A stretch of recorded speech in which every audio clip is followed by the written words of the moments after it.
नमस्ते, मैं निशा जैन। आज हम उस खबर पर बात करेंगे जिसमें 18 साल से कम उम्र के बच्चों का भी टीकाकरण शुरू करने की तैयारी हो रही है। इस बात में कोई संदेह नहीं कि देश के लोग कोरोना से अपने बच्चों के बचाव को लेकर भी उतने ही चिंतित हैं और अब तक इतना तो तय हो ही चुका है कि कोरोना से बचाव का एक ही विकल्प है टीकाकरण।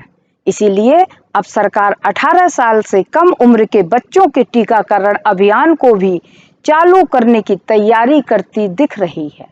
इस तैयारी का अभी ज्यादा पता तो नहीं है, लेकिन अगर टीकाकरण अभियान के तकनीकी सलाहकार समूह के प्रमुख एन.के. अरोड़ा की बात पर यकीन करें तो 12 से 18 साल की उम्र के बच्चों का टीकाकरण जुलाई के अंत या अगस्त के प्रारंभ में शुरू हो सकता है। एन.के. अरोड़ा की इस बात से उन अभिभावकों की निराशा जरूर कुछ कम हुई होगी जो अपने बच्चों के भविष्य को लेकर चिंता में हैं। भले ही बच्चों के टीकाकरण की शुरुआत की पक्की तारीख तय नहीं है, लेकिन कम से कम इसके संभव होने के आसार तो दिखने ही लगे हैं। दरअसल एन.के. अरोड़ा ने एक और बात बताई है कि जाइडस कैडिला कंपनी की वैक्सीन जाइकोव डी के परीक्षण पूरे हो चुके हैं, यानी अब बच्चों के लिए इसके आपात इस्तेमाल की मंजूरी देने की प्रक्रिया शुरू हो जाएगी। यह बात हम पहले से जानते ही हैं कि किसी टीके को मंजूरी देने के पहले कंपनी की तरफ से दी गई जानकारी की जांच पड़ताल करनी पड़ती है। इस काम में 1-2 पखवाड़े का समय लग ही जाता है। पिछले 1.25 साल में महामारी के दौरान हुए अनुभवों से पता चल चुका है कि महामारी ने बीमारी की परेशानी के अलावा और क्या-क्या समस्याएं पैदा की। लॉकडाउन और दूसरे बचावों के कारण काम धंधों पर भारी असर पड़ा। उसके बाद सबसे ज्यादा असर बच्चों पर ही पड़ा।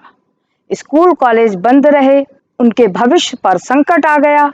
स्कूलों को खोले जाने में सबसे बड़ी बाधा संक्रमण का डर ही है और इस डर को खत्म करने का एक ही तरीका है कि बच्चों का टीकाकरण हो जाए और वे अपनी कक्षाओं में कुछ निश्चिंतता के साथ बैठ सकें। वैसे भी all India institute of medical sciences के निदेशक डॉक्टर रणदीप गुलेरिया ने तो बिल्कुल ही साफ कहा है कि बच्चों को टीके लग जाएं तो स्कूल खुल सकेंगे। यानी अब अगर बच्चों के टीकाकरण को जल्द शुरू करने के बारे में सोचा जा रहा है तो मानकर चला जा सकता है कि इस साल के अंत तक या अगले साल की शुरुआत तक बच्चों की नियमित पढ़ाई शुरू हो सकती है। दरअसल बच्चों के टीकाकरण की चिंता कोरोना के नए स्वरूप डेल्टा प्लस के आने के बाद ज्यादा बढ़ी है। हालांकि अभी भी डेल्टा प्लस के बारे में ज्यादा कुछ पता नहीं है, लेकिन देश में अब तक कोरोना की 2 भयावह लहरों के बाद तीसरी लहर का अंदेशा फिजूल का नहीं माना जा सकता।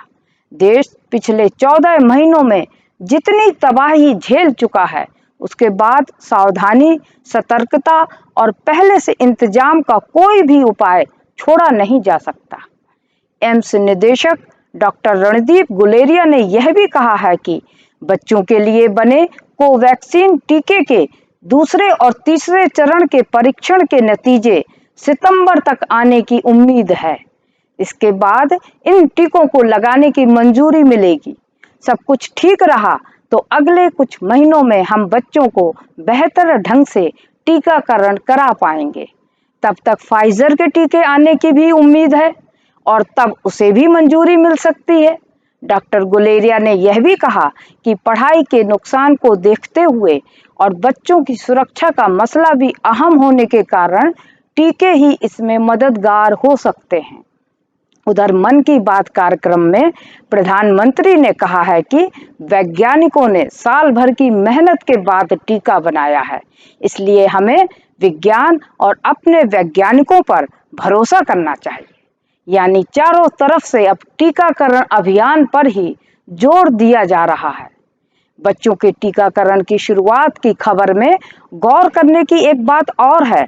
नए उपायों में 12 साल से बड़े बच्चों के बारे में तो सोच लिया गया है, लेकिन आगे 12 साल से छोटे बच्चों के बारे में भी सोचना पड़ेगा। खास तौर पर 5 साल का बच्चा भी आजकल घर से बाहर स्कूल या ऐसी ही किसी संस्था में जाने लगता है। बहरहाल, अगर बच्चों की आबादी को देखें तो हाल फिलहाल 18 साल से कम उम्र वाली आबादी में सिर्फ 1/3 बच्चों के टीकाकरण की ही बात हो रही है। बच्चों की 2/3 आबादी के बारे में भी जल्द सोचना पड़ेगा। कुल मिलाकर यह एक राहत की खबर है कि 12 साल से बड़े बच्चों का भी टीकाकरण शुरू होने वाला है। इससे उन अभिभावकों में भी जरूर सकारात्मकता बढ़ी होगी जो अपने बच्चों के भविष्य को लेकर चिंतित हैं। धन्यवाद।